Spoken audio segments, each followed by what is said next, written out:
નમસ્કાર મિત્રો, ફરીવાર ઉપસ્થિત થયો છું હું ખરેડા ગામની પાવન ભૂમિ હતી કે જ્યાં તુલસી વિવાહનું જાજરમાન આયોજન થવા માટે જઈ રહ્યું છે। એટલે કે હરેશભાઈ નારાયણભાઈ કુગસિયા રાજકોટવાળા તરફથી જે આ જાજરમાન આયોજન છે, તો આજે તમને હું લઈને આવ્યો છું કે રાત્રિનો નજારો બતાવો છે કે ખરેડા ગામની અંદર કે જિલ્લા લેવલનો જે કાર્યક્રમ છે તુલસી વિવાહનો, એનું જાજરમાન આયોજનની અંદર રાત્રિનું જે રોશનીની જે શણગાર કરવામાં આવે છે એના દ્રશ્યો બતાવવા છે। સાથોસાથ જે અહીંયા ગ્રુપ ચાલે છે 18 વરણ સાથે મળી અને આ જે રોશનીથી શણગારવામાં આવ્યું છે આખું ગામ, રાત્રિની જે વિગત છે એ બતાવવાનો પ્રયત્ન કરીએ છીએ। ત્યારે આપણી સાથે ઉપસ્થિત થયા છે ખરેડા ગામના આગેવાન એટલે કે સીસી પટેલ, એમની પાસેથી આજની જે વિગત લેવી છે। જય માતાજી। જય માતાજી। તારીખ 1 અને 2 આવતી આ દરમિયાન રાજકોટવાસી હરેશભાઈ નારાયણભાઈ કુગસિયા તરફથી જે જાજરમાન આયોજન કરેલ છે તુલસી વિવાહનું, એટલે કે ઠાકર વિવાહ, તો આ અનુસંધાને અત્યારે આપણે ઉપસ્થિત છીએ ખરેડા ગામના હાઈસ્કૂલના બસ સ્ટેન્ડ પાસે। બરાબર।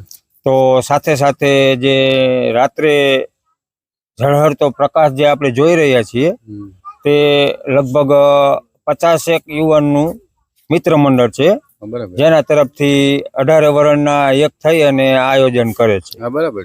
તો આથી વિશેષ કે રાત્રે જે આપણે રોશની જોઈ એમાં પર્વત બનાવેલો છે કે જે આપણે પરિક્રમા કરવા જાય, તો એ પર્વતમાં ઓછામાં ઓછા 3 દિવસ પ્રજાપતિ પરિવાર અને સાથે સાથે મિત્ર મંડળ આ લોકોએ મહેનત કરી અને પર્વત બનાવેલો છે જે આપણી પાસે પાછળ ઉપસ્થિત છે।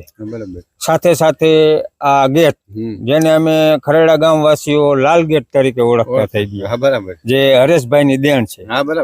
બરાબર।